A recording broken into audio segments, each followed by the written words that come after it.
We saw Evan Gershkovich today for the first time since he was detained. Obviously, Russia's denying his appeal.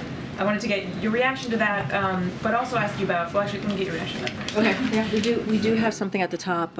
Look, we're deeply concerned by the news that Russia will continue to wrongfully detain Evan following a sham judicial proceeding today, and that's what we saw earlier today. The Biden-Harris administration is engaging with Russia through every available channel to bring Evan and fellow American Paul Whelan home, who is also a priority for us, and you have heard us speak to that for the past several months.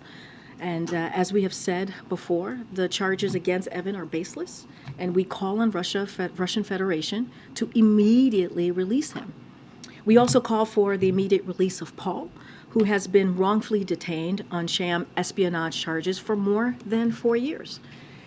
We remain in touch with their families and admire their courage in the face of these unimaginable circumstances. I know you had a follow-up to that, Mary. Paul Whelan, both he and Evan Gershkovich are being charged with espionage. You just called them sham espionage charges.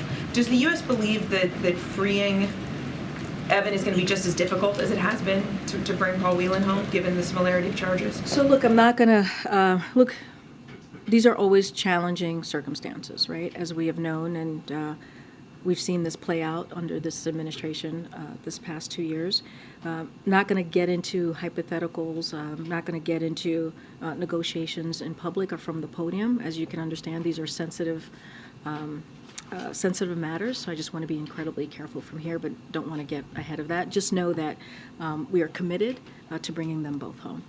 Whelan's family is concerned, though, and has been vocal about their concern that the administration might leave Paul behind. In fact, his sister Elizabeth is now pausing her interactions with the administration because she says she won't re-engage until you, quote, stop wasting her time and come up with something more than thoughts and prayers.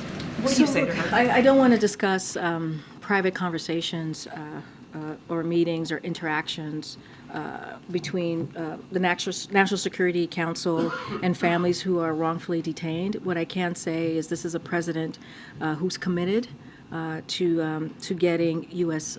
citizens who are wrongfully detained and being held hostage home. And so that is a commitment that you have seen from this president the last 2 years, but definitely don't want to go in a back and forth in public. We remain in touch with their families and certainly admire their courage and in the current challenges that they are currently facing, and it's certainly unimaginable. And so, but don't want to get into private interactions or go back and forth with the family.